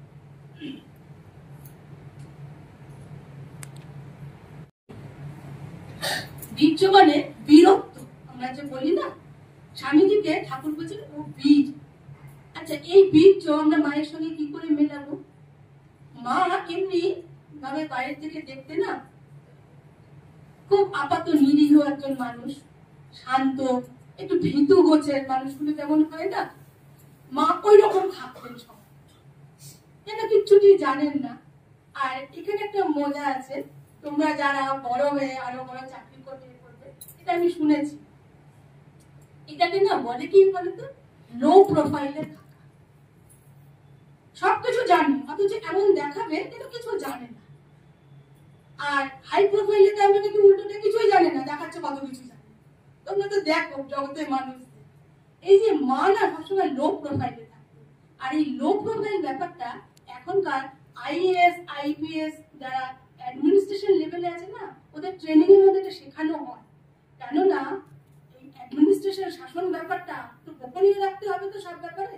তা তুমি সবকিছুই জানবে, কোথায় কি হচ্ছে কি না হচ্ছে সব জানবে, খুব বড় পাওয়ারেও রয়েছে, কখনো সেটা বাইরে প্রকাশ যেন না পায়। তাহলে কি হচ্ছে, শত্রুপক্ষ সেটা তো বুঝে ফেলবে, ধরে ফেলবে না। সেটা নিয়ে লো প্রোফাইলে ট্রেনিং আছে নাকি ওদের, আমি এটা শুনেছি। মায়ের কথা বলতে গিয়ে কেউ বলছে যে এখন যেটা অ্যাডমিনিস্ট্রেশনে শেখানো হয়, আমাদের মায়ের দিকে তাকালে এটা বোঝা যায় মা কিন্তু নিজেকে সবসময় লো প্রোফাইলে রাখে, উনি কিচ্ছু জানেন না জগতে। এবং খুব ভাবে বাবা ভয়, ওনাকে স্বাধীনতার সংগ্রামীরা ওনার কাছে এসে থাকতে বলে ওই পুলিশের যে বড় অফিসার এসে জিজ্ঞাসা করছে, একটু খারাপ তল্লাশি করেছেন। তারপর মার কাছে শুনেছেন তো পরমহংস বেশি জয়রামবাটি ঘটনা, মাকে যে বলছেন মা আপনার ভয় করে যে এত সবাই পুলিশ পুলিশ আসে, সঙ্গে বোধহয় রামময় মহারাজ বা কি ছিলেন। আমার বলছে আমার না খুব রাগ হয়েছে যে মা কিরকম উত্তর দিলেন। মা বলবেন কেন ভয় কিসের, তাই না? ওটা তো বলাটা স্বাভাবিক ছিল যে ভয় কিসের। মা বলছে না বাবা খুব ভয় করে। আর তিনি তো ছোট ছেলে, এটা খুব রাগ হয়েছে, কেন মা ওরকম কথা বলবেন যে ভয় করে? হ্যাঁ বাবা খুব ভয় করে বাবা, এই যে এতজন এসে এখানে সব কানা তাবলা সব করে, মানেটা কি যাতে না করে তারা। তখন তিনি বড় অফিসার, তো তিনি আশ্বস্ত করছেন মাকে, না মা আপনি ভয় পাবেন না, আমি দেখবো বেশি কেউ যেন এখানে এসে উৎপাতাটি না করে। ব্যাপারটা কি, এই যে বুদ্ধিমতী নিমেষে ব্যাপারটা সলভ হয়ে, এরকম মায়ের জীবনে গুলো এগুলো একটু কি জানো, কেন কথা বলছি, তোমরা বড় হবে একটু চিন্তা করলে না, এগুলো আমাদের ভেতর থেকেই, আমাদের ভেতরে তো ভর্তি জ্ঞান আছে, বাইরে পড়ে পড়ে শিখতে হবে সেরকম না, নিজেরা একটু চিন্তা করলে দেখবে কত জিনিস ভেতর থেকে উত্তর পাবে। আবার সেটা ঠিক উত্তর না ভুল উত্তর, সেটা বড় কাউকে জিজ্ঞেস করে নেবে যে আমি এরকম ভাবছি, এটা কি ঠিক হলো। আপনারাও অনেক সময় যে ভেতর থেকে যখন আমাদের প্রকাশ হয়ে যায় না, তখন নিজেদের কি আনন্দ হয়, ওই কথাটা তো আমি আগে ভাবিনি, ও এটা এরকম বুঝি, মা তুমি বেশ খুব ভালো তো আমাকে বুদ্ধিটা দিলে। মানে বুদ্ধি উনিই দিচ্ছেন, উনি সব করাচ্ছেন বিভিন্ন অবস্থা। আচ্ছা, আমরা এই বীর্যের কথা বলতে গিয়ে আমাদের প্রথম কোন ঘটনাটা মনে পড়ে বলুন তো? মায়ের যে বিরক্তের প্রকাশ। সব জায়গায় মা দেখাচ্ছেন আমি কিছুই জানি না। মা যখন কামার পুকুরে ছিলেন না, ঠাকুর চলে যাওয়ার পরে, তখন হরিশ বলে যার ভক্ত, ঠাকুরের ভক্ত, তার স্ত্রী যাতে এরকম আধ্যাত্মিক পথে না থাকে, মানে এখনো আছে না ফ্যামিলিতে হাজবেন্ড ওয়াইফ দুজন দু রকমের, মা ঠাকুর বলছেন না যেখানে দুজনে এক রকমের, সেটা মহা সৌভাগ্যের কথা, দুজন দুজনের ধর্মপথের সহায়। কিন্তু অনেক সময় হয়, ঠাকুর এটাও বলেছেন, কথা মেয়েতে সবই বলেছেন, যে বউ বলছে কি বাবা বিয়ে দিল, না পেলুম খেতে, না পেলুম বাচ্চাদের খাওয়াতে, তিনি দিন রাত ভগবান ভগবান হচ্ছে। তো হরিশ ঠাকুরের কাছে খুব আসতেন, খুব ভালো ভক্ত। হরিশকে তার বউ এমন কিছু ওষুধ করেছেন, কিছু জাদুটোনা যাকে বলে, ব্ল্যাক ম্যাজিক, তার মাথাটা খারাপ, সে কিভাবে যেন কামার পুকুরে চলে গেছে। মা তখন ওখানে একা আছে, ঠাকুরের শরীর যাওয়ার পরে মা গিয়েছিলেন না। আচ্ছা, মায়ের বয়স অল্প তখন, হরিশ তার থেকে ছোট আরো, কিন্তু ইয়াং ছেলে তো। গিয়েছেন, কি হয়েছে, হঠাৎ করে মার পিছন পিছন ছুটছেন হরিশ। ঘটনাটা আপনারা সবাই জানেন, আমি যেটা জানা ঘটনা সেটা বেশি বাড়িয়ে বলছি না, তোমরাও করেছো। আচ্ছা, পিছন পিছন ছুটছেন, মা বলছেন কি, ওই ধানের খামারের পাশে 7 পাক ঘুরে আমি বলে ফেলেছি, আমি আর পারলুম না। তখন নিজ মূর্তি এসে পড়ল। নিজ মূর্তিটা কি, বগলার অংশে মা আছেন, সেটা স্বামীজি বলেছেন। কাউকে শিষ্যকে বলছেন আমি স্বপ্নে দর্শন পেয়েছি ইত্যাদি, বলছেন বাইরে মহা শান্ত ভাব, বগলার অংশে জন্ম। শ্রী মায়ের কথা বলছে, মায়ের কোন শিষ্য ভবিষ্যতে তার কাছে দীক্ষা দিয়েছে, এবং স্বপ্ন দেখে যখন স্বামীকে বলছেন, এখানে সেই মূর্তিটা প্রকাশ পাচ্ছে। বলছে তখন নিজের মূর্তি এসে পড়লো, বুকে হাঁটু দিয়ে জিভ টেনে এমন চর কষাতে লাগলো যে ও হাত লাল হয়ে গেছে, ও হেলে করে। একটা পাগল মানুষের এমনি গায়ে শক্তি থাকে বেশি, একটা ইয়াং ছেলে তার গায়ে কত শক্তি পারে, এটা সম্ভব? মা তাকে মাটিতে ফেলে তার বুকে হাঁটু দিচ্ছেন, এটা আমরা ভাবতে পারি? তাহলে এটা কতটা বীর্যের প্রকাশ। এই যে ভগবানের বীর্য একটা শক্তি আছে বিশেষ, ওই প্রকাশটা সেই দিনকে দেখা। মায়ের এই প্রকাশ, উনি যে ভগবতী, উনি যে সবার মা, জগৎকে উনি সৃষ্টি করেছেন, এই প্রকাশ বলে যে এক সময় আমরা ভাবি হ্যাঁ মা তখন সত্যি এরকম কিছু, আমরা এটা ভাবি না, এটা কখনো সম্ভব হতে পারে? একটি পাগল আর মাঝবয়সী ছেলেকে মাটিতে ফেলে বুকে হাঁটু দিয়ে মা এমন থাপ্পড় দিচ্ছে, সেই দিয়ে করে থাপ্পাতে। আবার যখন ওই যে পাশে উদ্বোধনী বউটিকে ধরে মারছিল, রান্না ঠিক সময় করে দাওনি বলে, মা উপর থেকে গলা একটু উঁচুতে উঠেছে, কেউ এরকম মায়ের গলা শুনেনি। ওনার তাতে তখন ওই বীর্যের প্রকাশ, মানে মা তো বেশি চাপা দিয়ে পৃথিবীতে এসছেন, সাধারণ মা হয়ে আমরা যেন তাকে মা বলে ধরতে পারি। ভগবানকে সব থেকে আমরা আপন করে কি পাই, নিজের মায়ের মতো, তাই তো? তবুও তিনি যদি একজন দেবী হয়ে দাঁড়িয়ে থাকেন, একজন যদি মা কালী হাতে খাড়া হয়ে নিয়েছে, মা দুর্গা 10টা হাত, ঠিক নিজের মা, আমরা যেই মায়ের কাছে ছোটবেলা থেকে বড়, ঠিক মেলানো যায় না যে উনি তো দেবী, প্রথম আসবে কি উনি তো দেবী, এই জন্য ভগবান যেন আরো কাছে, আরো ধরা দেবেন বলে এই যুগে মানুষের খুব দরকার। মাতৃ স্নেহ, মাতৃভাব, আমরা বড় অসহায়, সারা পৃথিবী জুড়ে এত গোলমাল, এত কিছু, আমাদের একজন মা চাই, যিনি সবসময় বলবেন আর কেউ না থাকুক জানবে তোমার একজন মা আছে। এই যে আশ্বাস বাণী দেওয়ার জন্য উনি বলছেন তুমি বলবেন মা বলেছে। ছেলে বলছে হ্যাঁ বলবো, আপনি বলেছেন না, তুমি বলো, বলবে মা বলেছেন, বলিয়ে নিচ্ছে কথাটাকে, নিচে সই করছেন মা বলে। ওটা জীবন, উনি মাতৃত্ব সেই ছোটবেলায় এদেরকে খাইয়েছিলেন, যখন পাখা দিয়ে হাওয়া করছেন দুর্ভিক্ষ পীড়িত মানুষদের খাইয়েছিলেন, তখন ওনার যেমন মাতৃত্ব, ঠাকুরের যখন উনি সেবা করতে এসেছেন সেই মাতৃত্ব, তারপরে উনি যখন সঙ্গের সেবা করছেন, উনি যখন বৃদ্ধ বয়স পর্যন্ত, গোটা জীবন উনি এবার এই ঠাকুরের এই মাতৃভাব প্রচার করবার জন্য এবার ওনাকে রেখে গেছেন। মা নিজে বলছেন আমাদের মা, সকলের মা বলে আজকে আমি ঘটনাটা বলছি, সেই জন্য বারবার আমি এই মাতৃত্বের উপরে জোর দিয়ে বলবো। অনেকে যে বলেন ঠাকুরের মাকে যখন ষোড়শী পূজা করেছে মাতৃত্ব জাগিয়ে তুলেছে, কথাটা ঠিক আমরা মেনে নিতে পারি না, বলতে পারেন অনেকে তাদের নিজস্ব দৃষ্টিভঙ্গি, আমরা সেটা কাটছি না, কিন্তু মা ছোটবেলার থেকে ঘটনাতে জানা যায় ভাই বোনকে কে মানুষ করেছেন, উনি মানুষ করেছেন। এবং মা কালী মামারা ওনারা পরবর্তীকালে বলছে দিদি আমাদের মায়ের মতো, পারছেন না কোলে কাকে নিয়ে ছোট ভাই বোনদের উনি নিয়ে গেছেন আমাদের নদীতে স্নান করাতে নিজের থেকে। এটা কোনো কর্তব্যের খাতিরে না, এটা হচ্ছে দরদ দিয়ে, ভালোবাসা। জগতের মানুষের সঙ্গে কর্তব্যের সম্পর্ক একটা, আর দরদের ভালোবাসার সম্পর্ক, তখন ব্যাপারগুলো সোজা হয়ে যায়। এবং আরো ওইখানে তখন যে ওই ঘটনাটা বলছিলাম, চিৎকার করে বলছেন ওরে মিশে তুই কি বউটাকে মেরে ফেলবি নাকি। তোমরা মায়ের জীবনে পড়েছো তো সবাই, যারা একটু বড় একটু মিলিয়ে নিতে পারছো তো ঘটনাগুলো। উদ্বোধনে পাশে বস্তি মতো ছিল, তাতে একটি বউ সময় মতো রান্না করতে পারেনি বলে বিকেল বেলায় যখন স্বামী এসছে বা রাত্রিবেলায় এসছে খাবার পায়নি, তখন বউকে ধরে খুব মারছে, আর সেটা বউটা চিৎকার করে কাঁদছে। মা শুনে ঘর থেকে বেরিয়ে এসে উদ্বোধনের বারান্দায় বেরিয়ে বলছে ওরে মিনসে তুই কি বউটাকে মেরে ফেলবি নাকি, এমন জোরে বলেছে এই যে বীর্যের প্রকাশ, তাতে যেন সাপের মাথায় ধুলো পড়ার মতো লোকটি একদম গুটিয়ে গিয়ে একদম ঘরে ঢুকে গেল। তারপরে মানবী মানে দুজনে পালা শুরু হলে আর কোনোদিন ওরকম বলা শোনা যায়। আরো যখন ওই সিন্ধুবালা দেবীকে পুলিশে যখন ধরেছিল, দুই বোন, একজন দুই কি মহিলা, বৌদির নামও সিন্ধুবালা আর ননদের নামও সিন্ধুবালা।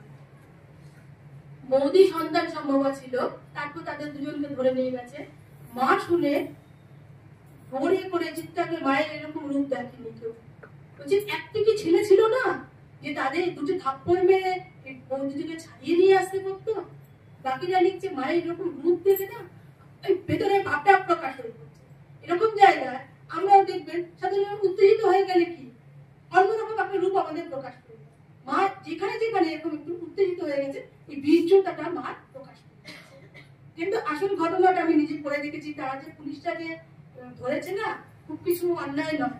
যে ননদ ছিল সিন্ধুবালা দেবী, উনি অ্যাকচুয়ালি ফ্রিডম ফাইটার ছিলেন এবং মার কাছে খুব আসতেন, মা সম্পূর্ণ জানতেন, এবং তার জন্য দুজনকে ধরেছে, ধরে নিয়ে জেলে গেছে, পরে আবার ছেড়ে দিয়েছে। পরে এই যে সিন্ধুবালা দেবী, তাকে পুলিশে ধরেছিল, সে আবার মানে যে ননদ, সেরকম বিভিন্ন জায়গায় মানে স্বাধীনতা সংগ্রামীতে খুব সাহায্য। তখন আমাদের গ্রামে গঞ্জে বাংলার তো তখন খুব অবস্থা এরকম চলছে, মায়ের সময় মার কাছে অনেকজন আসতেন। সেই জন্য ঘটনাটা খুব একটা সত্যি নয়, যা শুধু শুধু ধরেছে সেরকম না, কিন্তু মা রাগ করছেন কি, যখন সন্তান সম্ভব মহিলাকে পুলিশ ধরে নিয়ে গেল, তখন কোন একটা ছেলে ছিল না যে দুটো চর কষিয়ে ওদের ছাড়িয়ে নিয়ে আসতে পারতো। আর এরপরে যদি যশ বলি, সময় বেশি হয়ে যাচ্ছে, আমি একটু ছোট করে বলছি, হ্যাঁ, আর চারটে আছে। যশ বলি, এই যশ বলতে যে বাড়িতে name fame, post position, glamour power, যেগুলো সব নিয়ে মানুষ খুব তাদের আকাঙ্ক্ষা থাকে, সেটাই নাকি জীবনের সব, এখানে কিন্তু সেটার কথা বলা হচ্ছে না, আধ্যাত্মিক যশের কথা বলা হচ্ছে। যেমন ঠাকুরের ত্যাগ তপস্যার কথা তখনকার দিনে কলকাতায় সবাই জানতো, মায়ের কিন্তু সেরকম কথা কিন্তু তখন কেউ জানতো না। কিন্তু আমরা মায়ের গোটা জীবন দিয়ে দেখি যে এই যশের কথাটা কি করে মানুষ জেনে যাচ্ছে সঙ্গীত জানা। মা তো লেখাপড়া জানতেন না তেমন কিছু, কোনো বইপত্র পুঁথিপাতাও পড়েননি। যে বেদান্তে জ্ঞান উনি যে বলছেন সকলের মধ্যে কেউ তোমার পর নয় মা, জগৎ তোমার আপনাকে বেদান্তে যে সকলের মধ্যে সেই একই আত্মা রয়েছে, সেই তিনি আমাদের মধ্যে। আর আমি নিজে আসলে কি এই দেহ মন শরীর নয়, আমি হচ্ছে আসলে আত্মা। এই যে জ্ঞানের কথাগুলো মা তো কোনো বই পড়ে শেখেননি। মায়ের কোনো ঠাকুরের মতো ওরকম ভৈরবী ব্রাহ্মণীর কাছে কি তোতাপুরীর কাছে তপস্যা করেছেন সেরকম না। আর ঠাকুর বলেছেন আমি কত শুনেছি, মা ওরকম কিছু শোনেননি, সময় পান সারা জীবন লেখাপড়া করবারও সময় পাননি, শোনবারও সময় পাননি। তাহলে এখানে প্রশ্ন, মায়ের জ্ঞান কোথা থেকে পেলেন? ছোটবেলা থেকে প্রত্যেককে যিনি ভালোবাসছে, আপন বোধে ভালোবাসছে, এই জ্ঞানের থেকে ভালোবাসছে। এই অদ্বৈত জ্ঞান ওনার মধ্যে ছিল প্রথম থেকেই, সেটা না সিস্টার দেখেছে। ভগিনী নিবেদিতা কতগুলো এমন কথা বলে গেছেন না, সেগুলো ভাবলে বড় অবাক লাগে। মাকে দেখে উনি বুঝেছিলেন ভগিনী নিবেদিতাকে স্বামীজি কিছুদিন মায়ের বাড়িতে রেখেছিলেন। আর ওনার এমন তীক্ষ্ণ মেধা, মাকে এমন দেখতেন না, দেখে উনি কতদিন বুঝে গেলেন উনি কিন্তু সামান্য নারী নন। ভগিনীর কিরকম দেখার দৃষ্টিটা ছিল যদি আমরা ভাবি যে এরা সাপোর্ট করছে, বা আমরা ভাবছি উনি একজন বিদেশী নারী, লেখাপড়া এত জানেন, এত কিছু লিখতে পারতেন, বক্তৃতা দিতে পারতেন, এটা কিন্তু ব্যাপারটা সেরকম না। আমি খুব সম্প্রতি একটা জিনিস শুনলাম, তুমি আমার নিজের অবাক লাগলো, তোমরা ছোটরা কতটুকু ধরতে পারবে। এই যে আত্মার কথা তোমরা তো শুনেছো এখানে বিভিন্ন সময়, আমি আসলে শরীর নই, মন নই, সব বলছি আমার আমার আমার দেহ, আমার বুদ্ধি। তাহলে আমিটা কি? আমি আসলে সেই আত্মা, ভগবানের একটা অংশ, তাই না? শুনেছো কথাগুলো? নতুন শুনছি না? ভগবানের একটা অংশ আমাদের মধ্যে আছে, আত্মস্বরূপ, সেই জীবাত্মা প্রত্যেকের মধ্যে। আমাদের দেশে এই অদ্বৈত জ্ঞান ঋষিমুনিরা তপস্যা করেছিলেন, এটা ছিল, কিন্তু প্রচার সবাই এই দ্বৈতভাবে উপাসক হিসাবে এরকম ছিল। আর পরবর্তীকালে মহাভারতের যুগে শ্রীকৃষ্ণ গীতার মধ্যে এটা বলেছেন, তাও তত কিছু প্রচার সাধারণ মানুষের কাছে যায়। আর সেটা গিয়ে যখন শঙ্করাচার্যের সময় আস্তে আস্তে সারা পৃথিবীর লোক তো ভারতবর্ষে ঢুকে পড়ছে, ভারতের কালচারটাকে নষ্ট করে দিচ্ছে, শঙ্করাচার্য এটা ব্যাপকভাবে নিজের তপস্যার সিদ্ধি দিয়ে উনি প্রধানত অদ্বৈত জ্ঞানটাকে প্রচার। শঙ্করাচার্য প্রচন্ড ভক্তিমান, দ্বৈত বিশিষ্ট অদ্বৈত সব স্বীকার করে, প্রধান অদ্বৈত জ্ঞান, যে মানুষ যদি এক ভগবানের সঙ্গে মিলে যায় তাহলে সেটা হচ্ছে চূড়ান্ত। যাই হোক, কিন্তু তারপরেও এই কথাগুলো কিন্তু আমাদের সমাজের মধ্যে, বিশেষ করে বাংলা সমাজ, যারা এইসব শাস্ত্র চর্চা করে তারা জানে মুষ্টিময়, কিন্তু এই ব্যাপকভাবে এটা প্রচার করলেন। ঠাকুরের অনেক দিক থেকে অনেক কিছু ব্যাপকভাবে প্রচার করলেন। এই ঠাকুর নিজে করে, নিজে বলে, নিজে এরকম একটা ইন্টেলেকচুয়াল গ্রুপ স্বামীজিদের মতো তাদেরকে জোগাড় করে এই পৃথিবীময় আজ যে অদ্বৈত জ্ঞান প্রচার হচ্ছে, এত গভীর ভাবে আমরা ভাবি না। সেই 10,000 বছর থেকে আগে থেকে শুরু করে আজ অব্দি চিন্তা করলে এই ঠাকুরের এখানে একটা বিরাট কৃতিত্ব, যেখানে কেউ আলোচনা বিভিন্ন দিক থেকে ঠাকুরের কৃতিত্ব। আমি পরে পরে আরো বললে এখানে বুঝবে, অনেক দিক থেকে আমি বলবো। ইংরেজ আমলে তো ওনারা জানেন লর্ড মেকালে কিরকম করেছিলেন, ঠাকুর কিরকম করেন। এইখানে এই যে একটা জিনিস আমি নতুন করে শুনলাম, সেখানে আমাদের দেশের লোক, বর্তমানের লোকই এইসব কিছু জানে। শঙ্করাচার্যের সঙ্গে ঠাকুরের একটা সম্পর্ক করছে, সেখানে নিবেদিতা বিদেশ থেকে এসে ওরকম একজন প্রথম বিদেশি ভাবাপন্ন ছিলেন। স্বামীজিকে যার জন্য প্রচন্ড বেগ পেতে হয়েছে তাকে এদেশীয় ভাবাপন্ন করতে, কেননা তখনকার দিনে ভারতবর্ষে এরকম মেয়ে ছিল না যে উনি ভবিষ্যতে যে সারদা মঠ আছে আমরা এসছি নিবেদিতার জন্য। স্বামীজি নিবেদিতাকে দেখলেন, ওনাকে নিয়ে, যে একজন যিনি ভগবানের জন্য সব, ভগবান লাভের জন্য সব ছাড়তে পারেন, যিনি খোলা রাস্তা দাঁড়িয়ে বলতে পারেন যে ভগবান ছাড়া আমার কেউ নেই, এবং তার তত মেধা থাকতে হবে, তত বুদ্ধি থাকতে হবে, তত বীর্য থাকতে হবে, সবকিছু নিবেদিত। এবং কাকে কেন্দ্র করে? শ্রী শ্রীমা সারদা দেবীকে কেন্দ্র করে। ভবিষ্যতে ভারতে মেয়েরা জাগবে, সেই হিসাবে উনি আনলেন নিবেদিতা। এবার নিবেদিতা কি বলছেন জানেন? শুনলে আপনারা অবাক হয়ে যাবেন। উনি এক জায়গায় লিখেছেন, এই কথাটা আমি আগে শুনিনি। বলছেন, if you take Shankaracharya's ideology of Advaita Vedanta, উনি অদ্বৈত বেদান্তটা বলেন, মানে তোমরা যদি শঙ্করাচার্যের এই যে একটা আইডিওলজি, ধারণা বেদান্ত সম্বন্ধে, যদি শঙ্করাচার্যের যে ধারণা সেটা যদি না, and cover it with flesh and blood, সেই ধারণাটাকে যদি, আমার কবি ছিলেন, খুব ভালো লিখতে পারতেন, মানে সাহিত্যিক ছিলেন, সেটা যদি তোমরা রক্ত মাংস দিয়ে আবরণ করে দাও, then you get শ্রীরামকৃষ্ণ।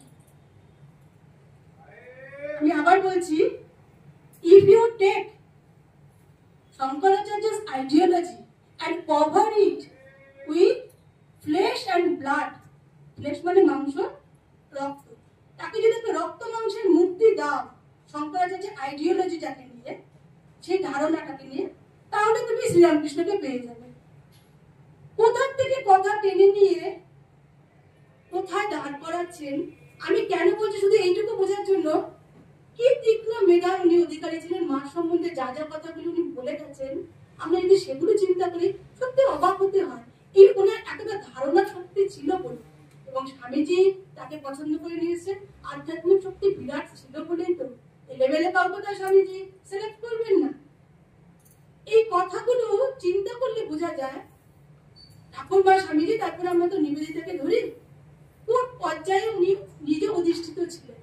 উনি এসছেন, মাকে দেখে বুঝছেন একটু সামান্য নারী নন, সবসময় তিনি ঈশ্বরের তন্ময়, ঈশ্বরীয় কথা নিয়ে থাকে, লোককে সেই ব্যাপারে উপদেশ দেন, অথচ সেই একই মন নিয়ে সাংসারিক ছোট খাটো খুঁটিনাটি সব তো মা পরিচালনা করছেন, সবার অত্যাচার সহ্য করছেন, ওই একটা মন দিয়েই তো ঠাকুর সমাধিস্থ হয়ে যেতেন। মা যে সমাধিস্থ হতেন কেউ বুঝতেই পারতো না, সবসময় চাপা, একটু মা কোথায়, হ্যাঁ হ্যাঁ এই তো বাবা, মায়ের সমাধি ভাঙছে না, কোনো ছেলে জানে, মা খিদে পেয়েছে খাবো, হ্যাঁ হ্যাঁ, তখন মা নেবে। বিশেষ করে শেষের দিকে তো থেকে থেকে সমাধিস্থ অবস্থায় চলে যেত, বাইরের লোকে বুঝতে পারে।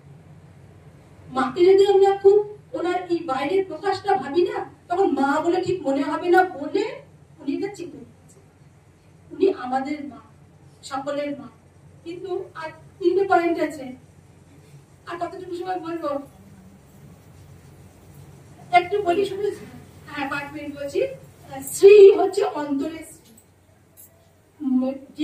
যেই মার কাছে আসছে, যা কিছু উনি তো লেখাপড়া জানতেন না, কিছু জানতেন না, প্রত্যেকের সব প্রশ্নের উত্তর উনি দিয়ে দিচ্ছেন, সবাই সন্তুষ্ট হয়ে চলে যাচ্ছে।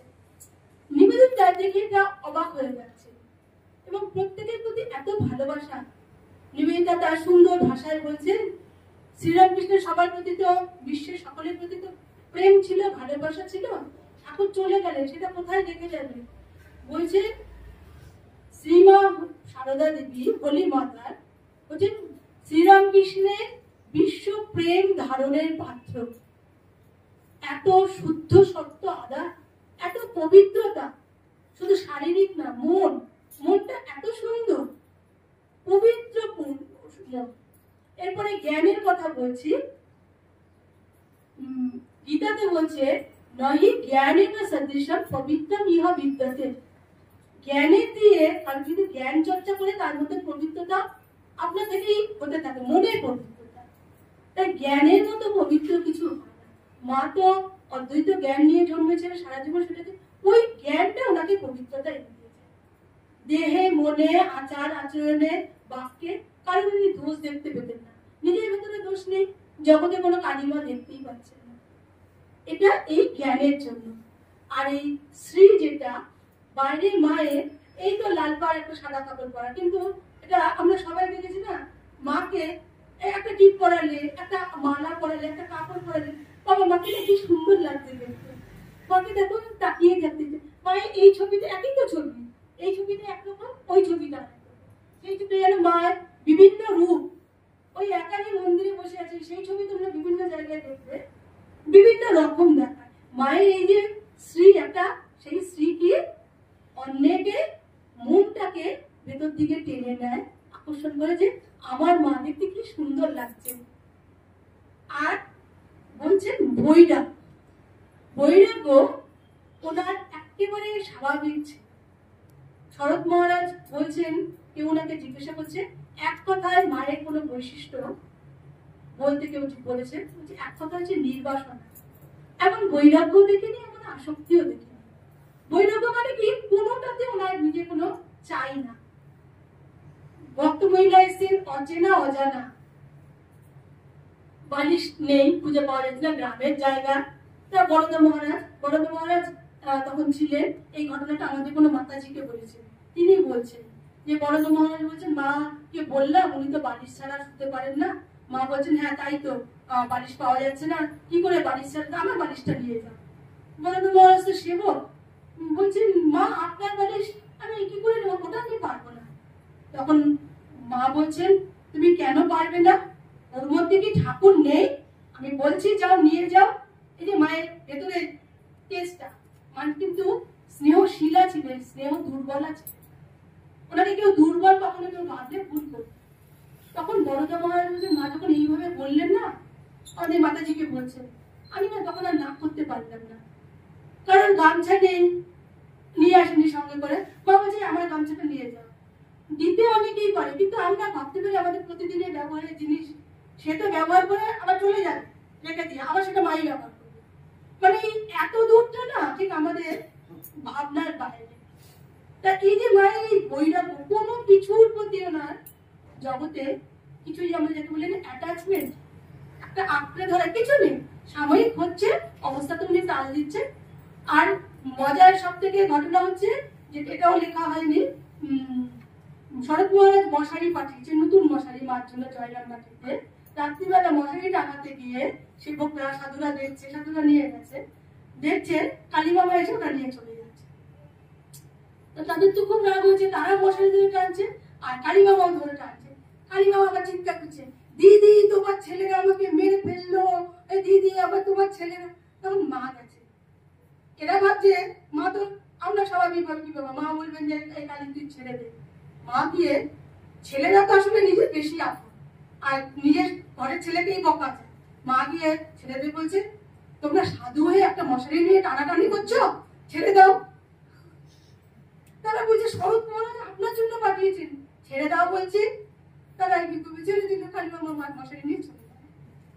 এরকম যে কত ঘটনা আছে, সেই জন্য ওনার কিন্তু 100% বৈরাগ্য।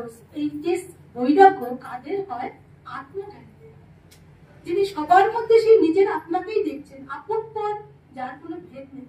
মাঝে শেষ যে দুটো কথা বলে গেছেন না, উনি সারা জীবন নিজেকে অনুশীলন করেছে, সেটা ভালো করেছে, প্রকাশ করেননি যে আমি অনুশীলন করছি এই ভাবে। লাস্ট মোমেন্টে ওই কথাটা বলে যাচ্ছে, যদি শান্তি চাও মা কারো দোষ দেখো না, দোষ দেখবে নিজের জগতে কেউ। এটা হচ্ছে বাস্তব কথা, জাগতিক কথা। আমরা যে জগতে যদি সবার সঙ্গে থাকতে চাই, তাহলে আমরা যদি শান্তি চাই, হ্যাঁ উল্টো করে নেওয়া যায়, যদি অশান্তি চাও মা সবার দোষ দেখো। তাই শান্তি চাও মা কেউ যদি না নিতে চায়, ঠিক আছে নিও না মার কথা, তাহলে অশান্তি চাও তো সবার দোষ দেখো। যদি শান্তি চাও মা কারো দোষ দেখো না, দোষ দেখবে নিজে, পাল্টে নিলে দোষ দেখবে অন্যের, তাহলে অশান্তিও হবে। আর শান্তি কিছু তোমার জগতের সঙ্গে কোনো সম্পর্ক নেই। মা জিনিসটাকে এইভাবে বলছেন বাস্তবিক। আর কেউ তোমার পর নয় মা, জগৎ তোমার আপনার। এটা হচ্ছে বেদান্তের দৃষ্টি, যে আত্মজ্ঞানী সবাই মধ্যে নিজেকেই দেখে, সেটা কিন্তু বেদান্তেরই জ্ঞান। সেটা অদ্বৈত জ্ঞান হতে পারে, বিশিষ্ট অদ্বৈত জ্ঞান হতে পারে, দ্বৈত জ্ঞান হতে পারে। তার মধ্যে আমার নিজেকে দেখতে পারি, আমার ইষ্টকে দেখতে পারি, তিনি আমি এক দেখতে পারি। মা এই দুটো চূড়ান্ত জ্ঞানের কথা একদম শেষ সময়ে বলে গেছে, এবং সেই দুটো আমাদের কাছে এত গুরুত্বপূর্ণ এই কারণে, মায়ের গোটা জীবনটা আমরা যদি একটু ভালো করে গভীরভাবে দেখি, মা নিজে যেই মহিমায় প্রতিষ্ঠিত, ওনার গোটা জীবনে প্রচুর ঘটনা, প্রচুর জায়গা আছে